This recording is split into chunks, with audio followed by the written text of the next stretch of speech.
à la première épître de Jean,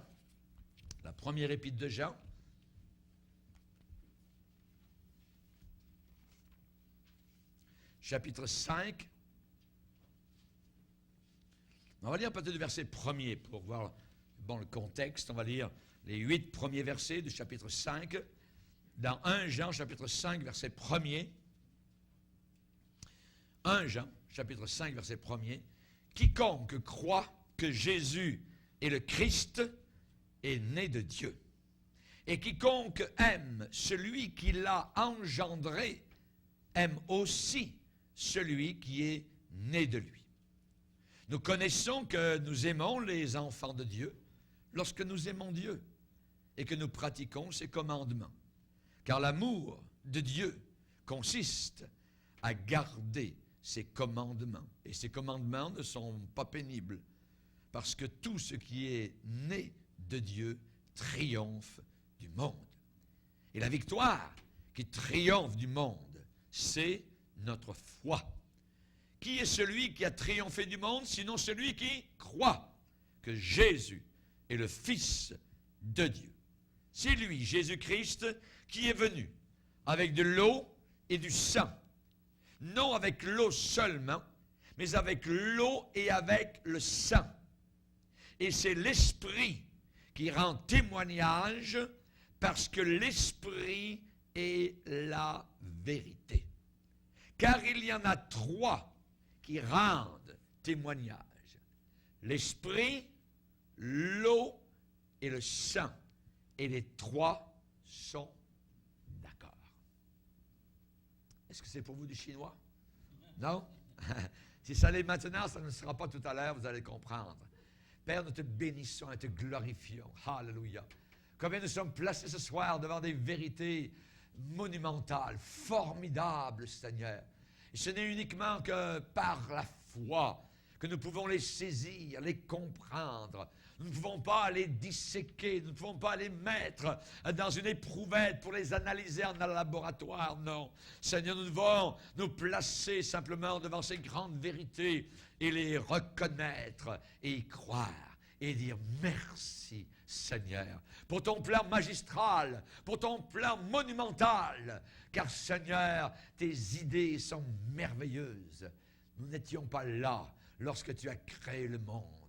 Nous te bénissons, Seigneur, de ce que les premières paroles de la Sainte Bible disent au commencement.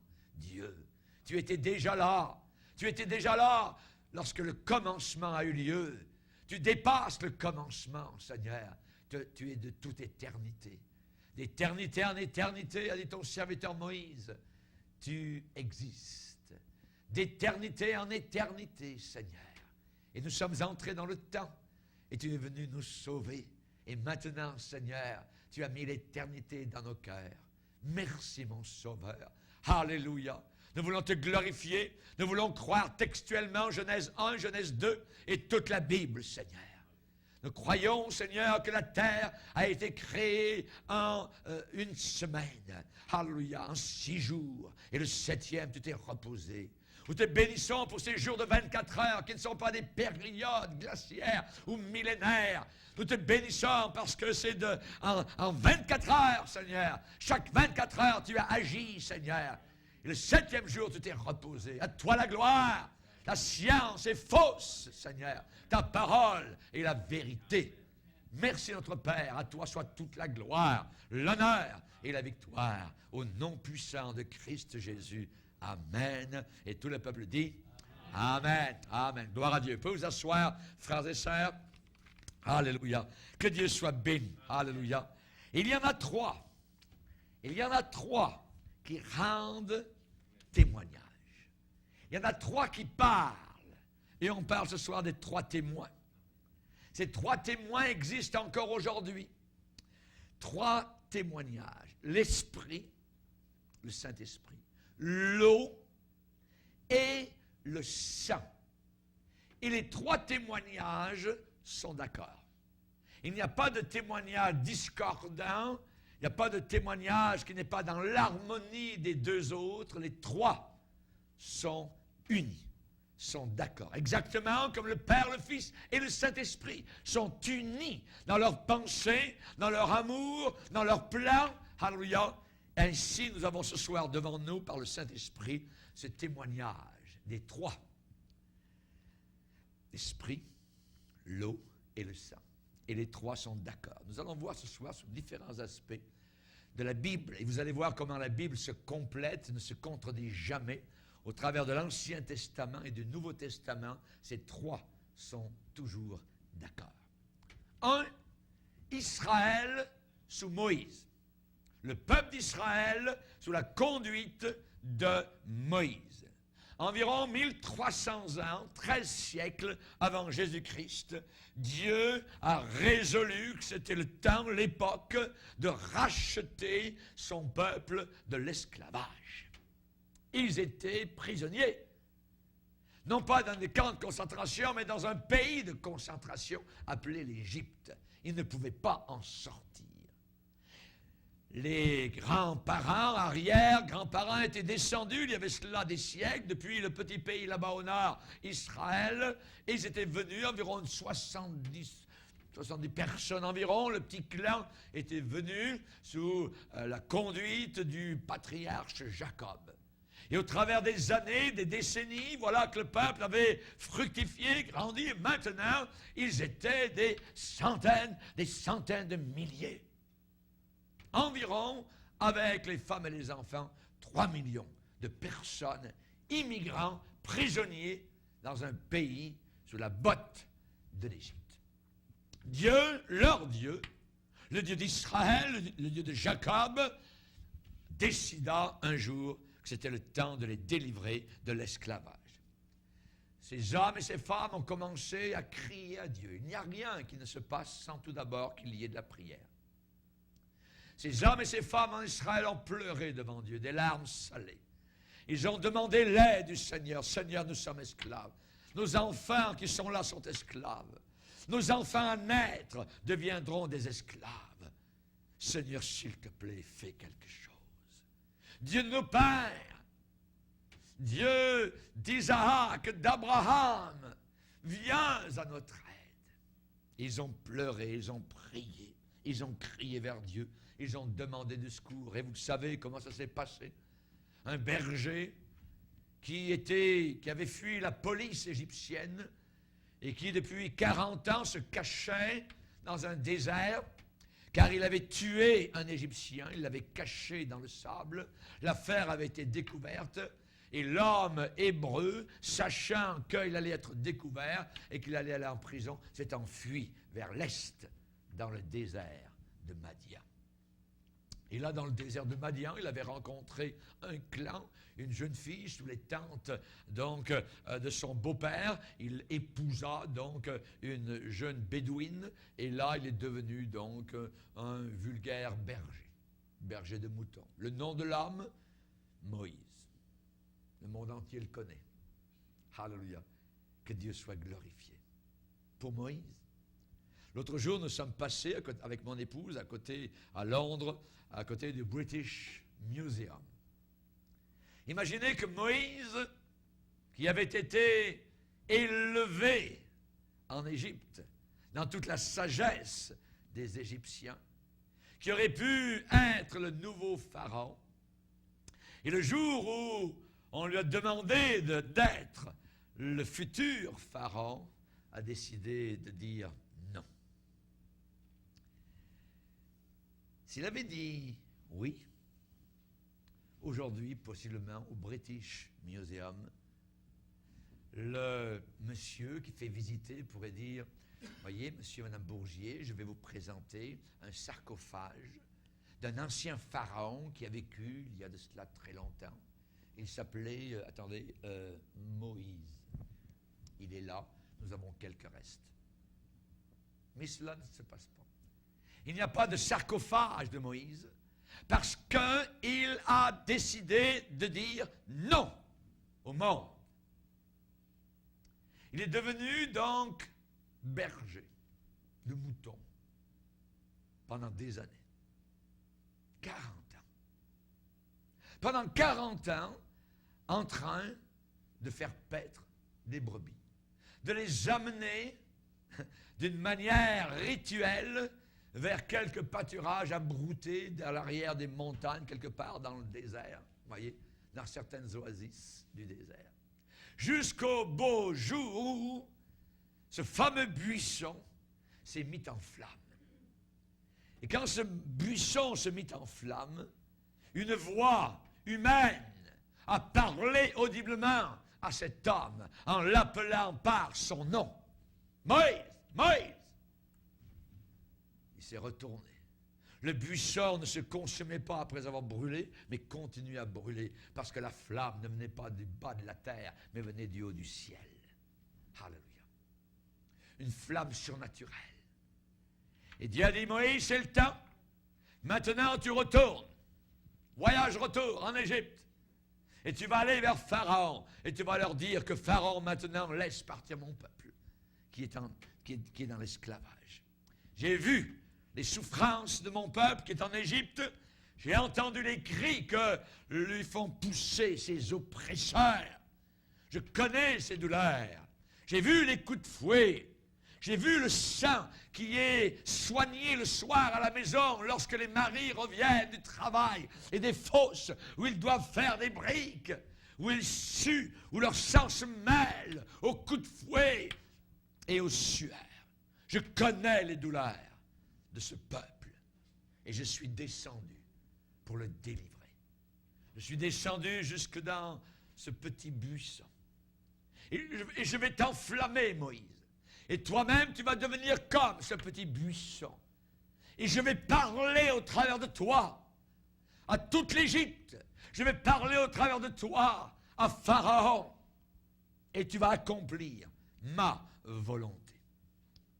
Et le peuple, là-bas, lorsque Moïse est retourné, le peuple, avant sa délivrance, a suivi cet ordre.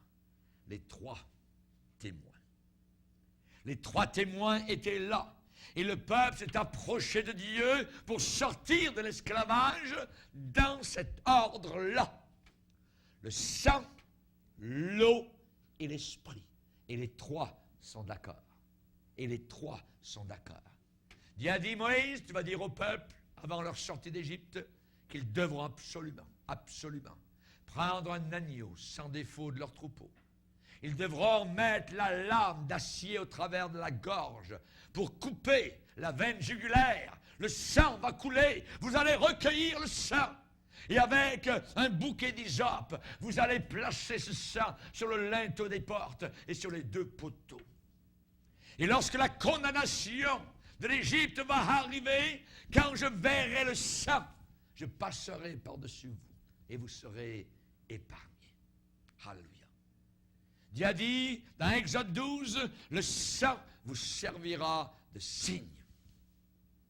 Le sang vous servira de signe. Et le peuple est sorti de l'esclavage sous la protection du sang. La nuit de la Pâque, où le peuple d'Israël est sorti d'Égypte, il y avait dans la rue en face de la maison israélite des cris et des pleurs. D'un bout à l'autre du pays d'Égypte, d'un bout à l'autre du quartier, d'un bout à l'autre de la rue, il n'y avait que des cris. Les enfants étaient en train de mourir. Dieu était en train de juger l'Égypte et de juger leur faux Dieu. Mais la Bible dit que dans les maisons israélites, il y avait la paix. Et pas même un chien ne bougeait sa langue, ni n'aboyait. Imaginez la scène. Quelqu'un tremble, un Israélite, en disant « C'est terrible. Peut-être que l'ange destructeur va venir tuer peut-être mon enfant dans la maison, ou je ne sais pas. Peut-être que je n'ai pas fait assez de bonnes œuvres. Peut-être que j'aurais dû obéir plus au Seigneur. Je n'ai pas été parfait. Peut-être que le grand-père qui est au fond, là-bas dans la chambre, il est couché. Et il entend lui aussi les cris tout autour. Et il dit à son fils, « Mon fils, s'il te plaît, pourrais-tu me porter? Je voudrais voir Je voudrais voir si on a bien obéi à ce qu'a demandé Moïse. Le fils va prendre le vieillard, le prend dans ses bras, le frêle squelette de son père qui est déjà âgé. Il l'amène, il le porte et il le pose là, à l'entrée de la porte. Le vieillard regarde. Il regarde. Le sang de l'agneau est sur la porte. Le sang est sur les poteaux. Moïse a bien dit, il a bien dit qu'il fallait que le sang soit sur le poteau de nos pas. Merci mon fils, ramène-moi dans le fond de ma chambre. J'ai la paix. J'ai la paix. Nous allons vers une heure terrible sur cette terre. Des jugements vont tomber. Nous allons vers la colère de l'agneau. Pour nous, il faut aller voir si le sang est sur le linteau de nos vies. Ce n'est pas ce que j'ai fait, ou ce que je n'ai pas fait, ou ce que je devrais faire, ou ce que j'aurais dû faire, ou ce que j'ai omis. Est-ce que le sang de l'agneau est sur ta vie? Est-ce que le sang de Jésus est sur ton cœur? C'est ça qui compte, c'est tout. Pilate a dit, que ferai-je de Jésus? Voilà la question. Qu'as-tu fait de Jésus? Pas de la religion, pas tes œuvres, pas ton passé, pas ton présent. Que fais-tu de Jésus-Christ? C'est ça l'important. L'as-tu accepté dans ton cœur? A-t-il inondé ta vie? Quand tu te lèves, est-ce que tu penses à Jésus? À midi, est-ce que tu penses à Jésus? Le soir avant de te coucher, est-ce que c'est encore Jésus? Jésus le matin, le midi, le soir. Jésus le dimanche matin, dimanche après-midi, dimanche soir. Le lundi, le mardi, le mercredi, l'éternité. Jésus, Jésus, le sang sur le linteau des portes. Quand je verrai tes œuvres, non. Quand je verrai le sang, je passerai par-dessus toi. Je te couvrirai. Je te sauverai. Alléluia. Merci Seigneur. Nous n'avons rien à faire. Seulement à croire. Le sang. Égorger un agneau. Égorger. Je dis bien égorger. Rendez-vous compte. Jésus, traité comme un malfaiteur. Égorgé. Si Jésus avait été pendu, je ne serais pas là ce soir. Et vous ne pourriez jamais aller au ciel. Parce qu'il serait mort étouffé. Et Dieu le Père avait dit, s'il n'y a pas d'effusion de sang, il ne peut pas y avoir de pardon. Il fallait que le sang coule. Et il y a quelque chose instinctivement au-dedans de notre cœur qui nous dit, c'est vrai, il fallait que le sang sorte, coule, pour que je sois sauvé. Cette génération veut une religion propre. Une religion de plastique, de croix, vous voyez. Ils veulent une religion de papa mobile. Vous voyez. Nous annonçons une religion de sang. Le sang, c'est le sang de Jésus. C'est le sang qui coule, c'est le sang qui sauve, c'est le sang qui purifie, c'est le sang qui justifie, c'est le sang précieux, va dire l'apôtre Pierre, qui a du prix. Alléluia! Gloire à Dieu. Que Dieu soit béni. Alléluia.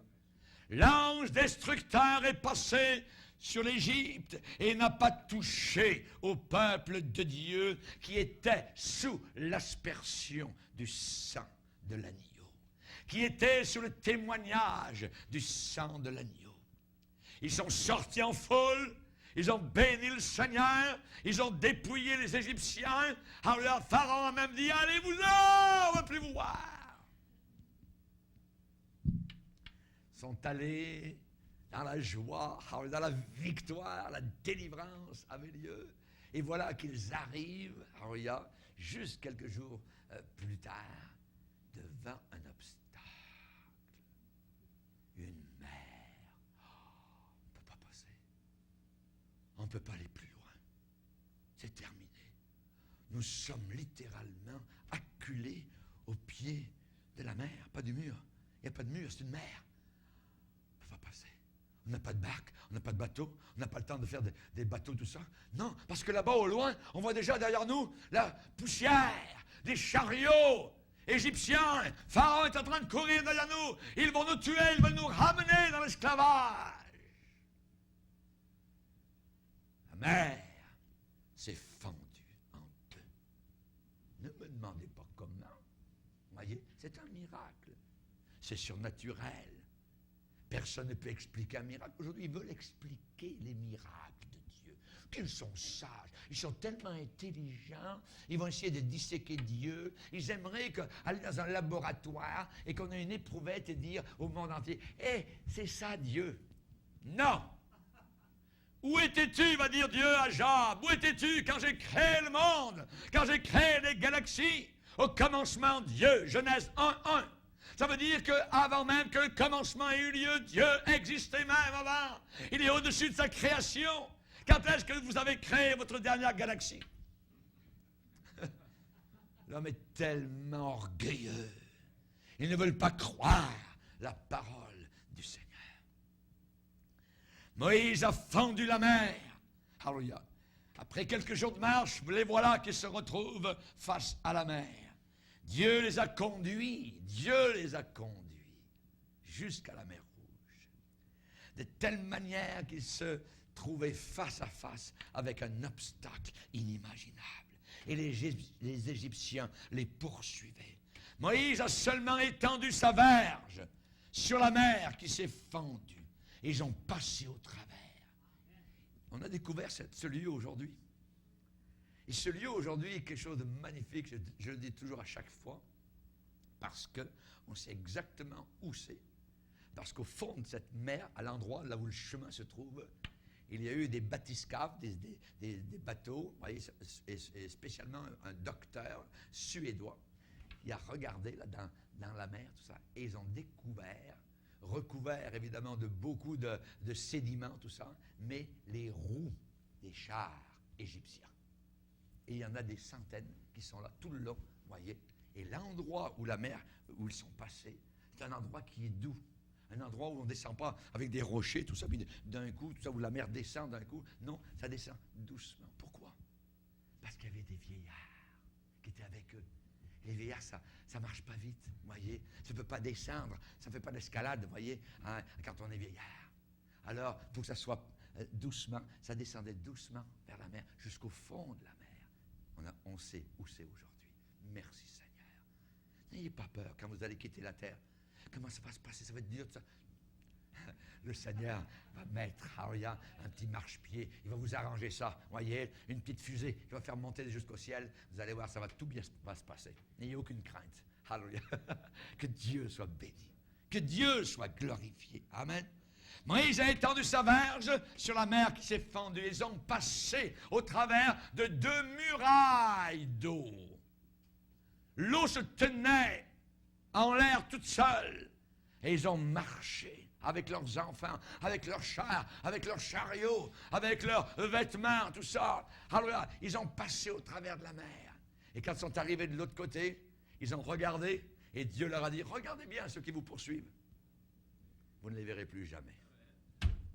Vous ne les verrez plus jamais. Alléluia. Que Dieu soit béni. L'eau s'est refermée. Comme l'eau, alléluia, de la mort va se refermer sur des millions de personnes qui se moquent de Dieu, qui ne sont pas sauvés, qui se fichent totalement donc de leur éternité. C'est terrible. Sans l'eau, on passe au travers de l'eau.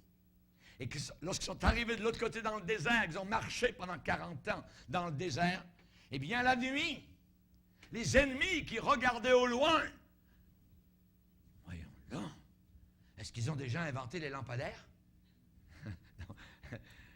J'imagine, ça c'est la version Bourgier, vous voyez. Les ennemis regardaient, et il y avait une colonne de feu qui montait en l'air dans le désert et qui éclairait à des milles à la ronde. Les ennemis disaient, leur Dieu est avec eux. Leur Dieu est puissant. Alléluia.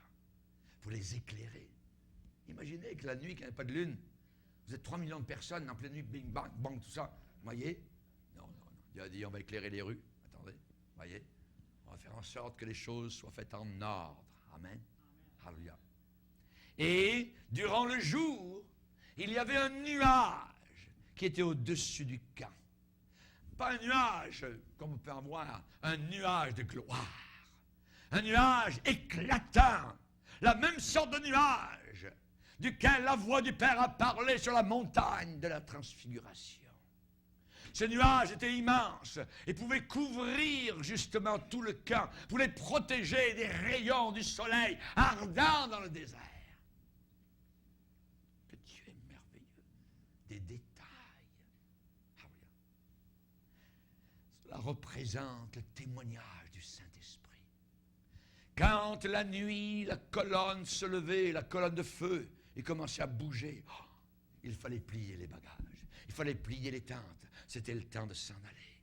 Lorsque durant la journée, si c'était la journée, le nuage de gloire qui était au-dessus du camp commençait à bouger et à s'en aller vers le nord. On plie les bagages, on s'en va. Témoignage du Saint-Esprit qui conduit son peuple dans le désert, qui nous dirige dans le désert de ce monde. Alléluia. Le sang, l'eau, le Saint-Esprit. Les trois sont d'accord. Les trois sont d'accord. Le témoignage de l'Esprit. On va lire dans Nombres chapitre 9. Nombres chapitre 9. Le jour où le tabernacle, verset 15, le jour où le tabernacle fut dressé, la nuée, cette fameuse nuée, couvrit le tabernacle, la tente d'assignation. Et depuis le soir jusqu'au matin, elle eut sur le tabernacle l'apparence d'un feu. Il en fut continuellement ainsi. La nuée couvrait le tabernacle, et elle avait de nuit l'apparence d'un feu. Quand la nuée s'élevait de dessus la tente, les enfants d'Israël partaient. Et les enfants d'Israël campaient dans le lieu où s'arrêtait la nuée. Les enfants d'Israël partaient sur l'ordre de l'Éternel. Ils campaient sur l'ordre de l'Éternel. Ils campaient aussi longtemps que la nuée restait sur le tabernacle. Quand la nuée restait longtemps sur le tabernacle, les enfants d'Israël obéissaient au commandement de l'Éternel et ne partaient pas. Quand la nuée restait peu de jours sur le tabernacle, ils campaient sur l'ordre de l'Éternel et ils partaient sur l'ordre de l'Éternel. Si la nuée s'arrêtait du soir au matin et s'élevait le matin, ils partaient. Si la nuée s'élevait après un jour et une nuit, ils partaient. Si la nuée s'arrêtait sur le tabernacle 2 jours ou 1 mois ou 1 an, les enfants d'Israël restaient campés et ne partaient point. Et quand elle s'élevait, ils partaient. Ils campaient sur l'ordre de l'Éternel et ils partaient sur l'ordre de l'Éternel. Ils obéissaient au commandement de l'Éternel sur l'ordre de l'Éternel par Moïse. Alléluia. Gloire au Seigneur. Le peuple savait quand s'arrêter et il savait quand marcher. Alléluia. Dieu a dit, je garderai tes pas. Je garderai tes pas. Les pas de ceux qui l'aiment sont gardés. Nous avons chanté ce soir, il a fermé les pas de ses bien-aimés. Alléluia. Il veut garder nos pas fermes, à nous d'écouter, d'entendre, de reconnaître, de discerner ce que Dieu est en train de nous dire. C'était le Saint-Esprit qui agissait par ce moyen. C'était le Saint-Esprit qui les conduisait. C'était une personne qui était comme symbolisée par la nuit, un feu, et dans le jour, une nuée resplendissante. Le peuple connaissait la direction à suivre grâce à la colonne. Nous devons être sous sa dépendance, sous la dépendance du Seigneur. Dans le psaume 143, il est déclaré « J'élève à toi mon âme, Seigneur. Délivre-moi de mes ennemis. Auprès de toi, je cherche un refuge. Enseigne-moi à faire ta volonté, car tu es mon Dieu. Que ton bon esprit me conduise sur la voie droite. À cause de ton nom éternel, rends-moi la vie. Dans ta justice, retire mon âme de la détresse. Que ton bon esprit me conduise sur la voie droite. » Amen. Que le Saint-Esprit nous conduise sur la voie droite. Dans le psaume 32, le Seigneur va dire, et il nous parle, et il parle à quelqu'un ce soir, « Je t'instruirai, je te montrerai la voie que tu dois suivre. Je te conseillerai, j'aurai le regard sur toi. » J'aurai le regard sur toi. Alléluia. C'est merveilleux. Alléluia.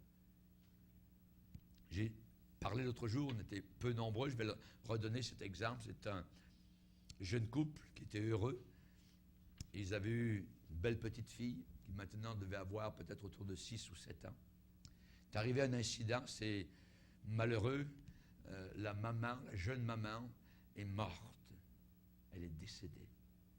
Le jour de l'enterrement, le mari était là, au cimetière, à côté du cercueil, avec la petite fille qu'il tenait par la main. Les deux pleuraient. Le papa, parce qu'il aimait tellement sa chère épouse. Le cordon avait été coupé. La petite fille était désolée, le jour le plus triste de cette petite famille. Et le premier soir à la maison, en revenant à la maison, la petite fille dormait normalement dans sa chambre et le papa lui a dit, aujourd'hui, on devra dormir sans maman à la maison. La petite fille a dit, papa, est-ce que ce n'est pas le jour le plus triste de notre vie? Papa a dit oui. C'est le jour le plus triste de notre vie. Maman n'est plus là. La petite fille a dit, papa, il me semble que c'est noir. Il fait noir. Elle était allée se coucher, elle était dans la chambre au bout du couloir. Il fait noir. Et oui, il fait très noir. C'est plus noir que d'habitude. Maman n'est plus là. Finalement, au bout d'un moment, la petite fille a dit, papa, est-ce que tu dors? Non, je ne dors pas, chérie. Je n'arrive pas à dormir. Est-ce que je peux aller dans ta chambre? Oui, viens-t'en. La petite fille a monté dans le lit de son papa. Elle a dit encore, il fait noir dans la chambre. Oui, il fait très noir. Elle dit, j'arrive pas à dormir. Est-ce que tu peux mettre ton bras autour de mon épaule? Elle a demandé à la petite fille. Papa a dit oui. Elle dit, je pense que je vais dormir. Et dans le noir, la petite fille a dit, papa, est-ce que tu me regardes? Papa te regarde, ma chérie. Papa te regarde. J'ai le visage vers toi. Et elle s'est endormie. En paix. Parce que son papa la regardait. Et pour nous, le Père a dit, j'aurai le regard sur toi. J'aurai le regard dans ta direction. Ne crains pas. C'est peut-être le jour le plus triste de ta vie. C'est peut-être un moment inimaginable que tu n'avais jamais pensé que tu vivrais. Mais si tu n'arrives pas à dormir ou à te reposer en paix, sache que le regard du Père est sur toi. J'aurai le regard sur toi. Je me couche et je m'endors en paix. En paix. Car toi seul, ô Éternel, tu me donnes la sécurité dans ma demeure. Alléluia. Chers amis, nous devons être sous sa dépendance. Sous sa dépendance. Élie, il va y avoir une grande famine qui s'en vient sur tout le pays d'Israël. Des gens vont mourir. Ils se détournent de moi. Le roi s'appelle Akab, sa femme est une fille du diable, je vais les juger. Toi, tu vas aller vers le torrent du Kérit, et là, j'ai ordonné à des corbeaux de te nourrir. Oui, Seigneur, va au torrent du Kérit. Et il y est allé, et chaque matin, piste d'aviation, atterrissage, voyez, les corbeaux amenaient du pain et de la viande, le matin et le soir. Un prophète ne mange que 2 fois par jour. Mais ça va bien quand même. Dieu l'a nourri et il avait de l'eau à boire au Kérit.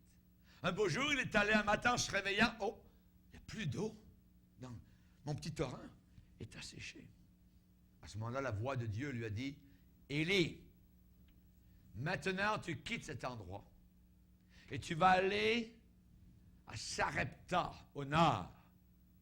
Tu sais la ville là-bas, à la frontière d'Israël au nord, vers le Liban. C'est là-bas que tu vas aller. Quand tu entreras dans Sarepta, j'ai tout arrangé d'avance. Tu vas rencontrer une veuve et j'ai ordonné à cette veuve de te nourrir. Et il est allé. Il a trouvé exactement les choses telles qu'elles étaient. La veuve était en train de ramasser du bois. Elle allait mourir. Elle n'avait plus rien. La famine sévissait dans tout le Moyen-Orient. Et il lui dit, qu'est-ce que tu es en train de faire? Il la voit à l'entrée du village.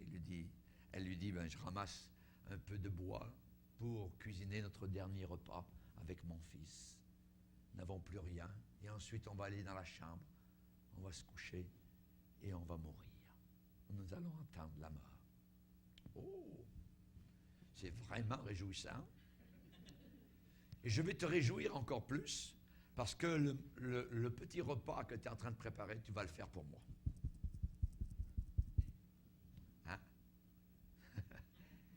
Tu vas le faire pour moi. Ça prend de la foi. Cette femme a cru. Au point où elle était, maintenant ou demain, c'est pas grave. De toute façon, on va mourir. Il veut manger, pas grave. Et c'est ainsi que cette femme, dans un temps de famine, a été secourue. Et elle a préparé non pas un repas, mais des centaines de repas, parce que dans la bouteille, il y avait toujours de l'huile. Ne me demandez pas d'expliquer. Je suis un prédicateur de la foi. Je prêche simplement le miracle de Dieu. Elle avait de l'huile et ça coulait. Et quand elle reposait sur le comptoir le vase d'huile, il y en avait autant qu'au début. Et la farine qui était dans le pot, elle la pétrissait, elle faisait des gâteaux et du pain. Et quand elle replaçait le récipient de farine, il y en avait autant que lorsqu'elle en avait pris. Ne me demandez pas d'expliquer, pas plus qu'on peut expliquer la création de la terre. Pas plus qu'on peut expliquer comment M. Lazare a été ressuscité entre les morts. Imaginez que vous soyez un de ces bonnes personnes aujourd'hui qui veulent expliquer toutes choses et comment la Terre, et on va aller sur Mars, et on va voir, on va trouver, on va creuser, tout ça, les galaxies, on va tout expliquer, tout ça, pour que justement on dise aux gens qu'il n'y a pas de Dieu, et qu'on n'a pas de compte à rendre, et qu'il n'y a pas de juge, et tout ça, et que la Bible c'est de la foutaise, ainsi de suite. Le reporter arrive à Béthanie, frappe à la maison de M. Lazare. Monsieur Lazare, vous avez été miraculé. Ah oui, j'étais mort. Oui. Monsieur, prends des notes. Comment il marche? Comment il marche? Comment il écoute là? Comment il fait?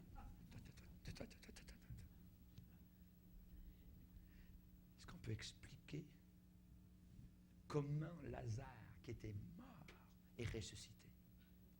Est-ce qu'on peut expliquer comment nous allons nous retrouver instantanément sur des pavés d'or dans une ville glorieuse de milliers de kilomètres, Haria, avec un beau palais qui nous attend? Il n'y aura plus de lits, plus de chambres, parce qu'il n'y aura plus de nuit, parce qu'on ne dormira plus, on sera changé, on aura un corps de gloire, un vêtement éclatant, gloire au Seigneur. Expliquez-moi ça. Comment il marchait, comment il agit, tout ça. Le matin, le soir, comment? Non.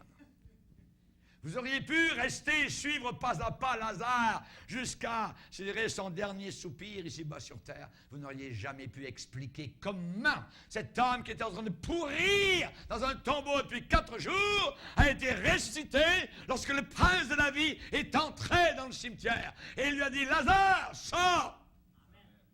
Et le mort est sorti. Celui qui a dit, je suis la résurrection et la vie, Hallelujah, va parler à toute la planète Terre et tous les morts vont ressusciter. Hallelujah. Que Dieu soit béni. Il est tout puissant. Hallelujah. Nous le limitons. Nous le faisons simplement comme un petit homme. Dieu n'est pas un homme. Dieu est Dieu. Dieu est glorieux. Dieu est puissant. Tout ce qu'il nous demande, c'est la fidélité à sa parole.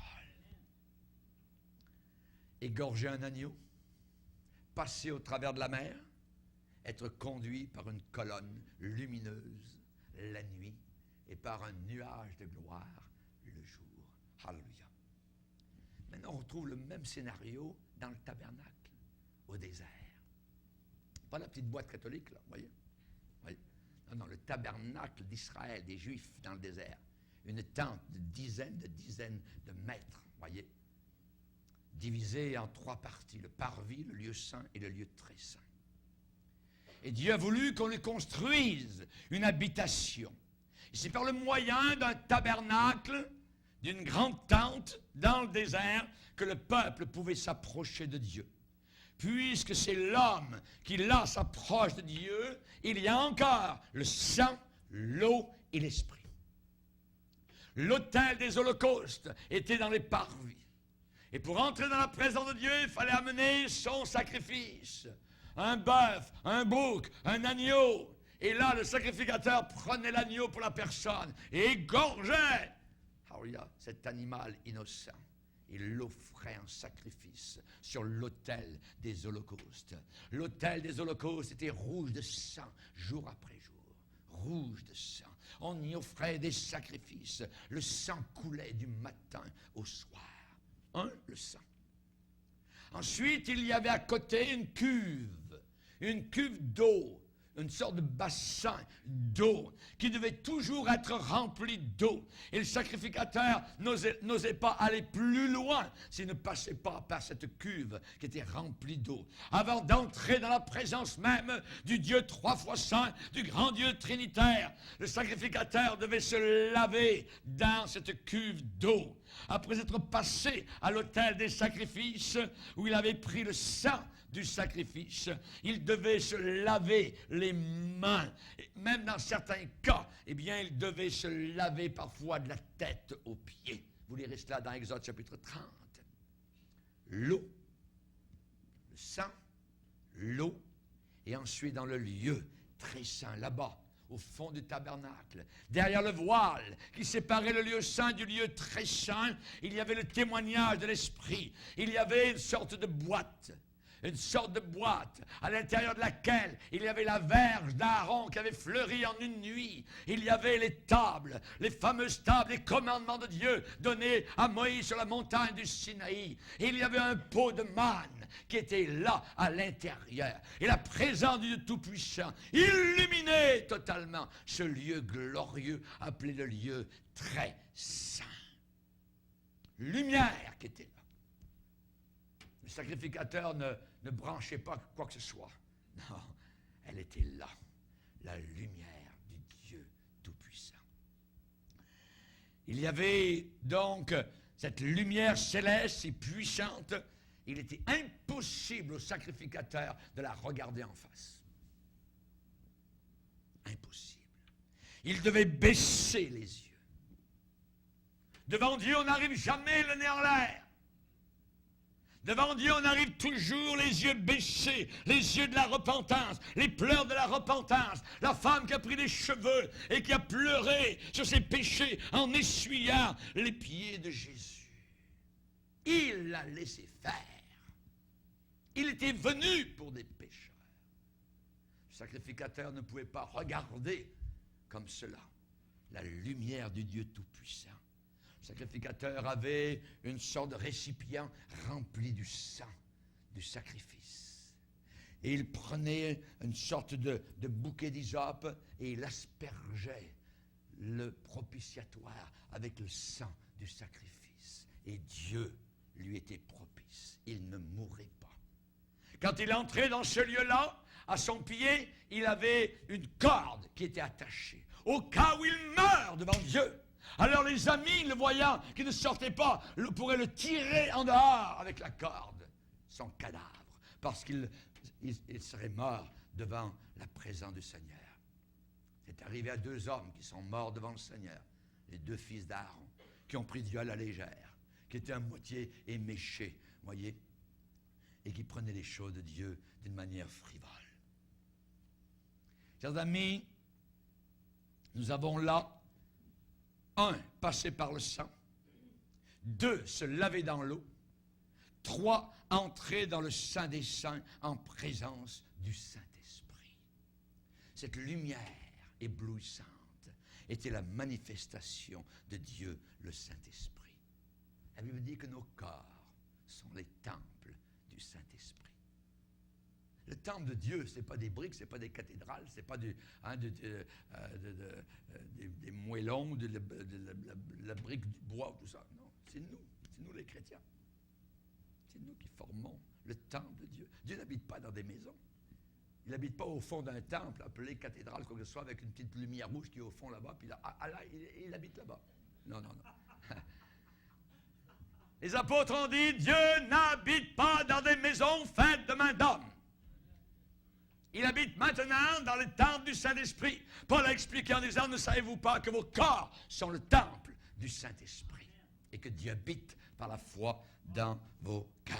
Alléluia. Que Dieu soit béni. J'arrive à la moitié du message. Alléluia. Il y en a encore une autre moitié, mais je dois m'arrêter. Que Dieu soit béni. Alléluia. Levons-nous ensemble.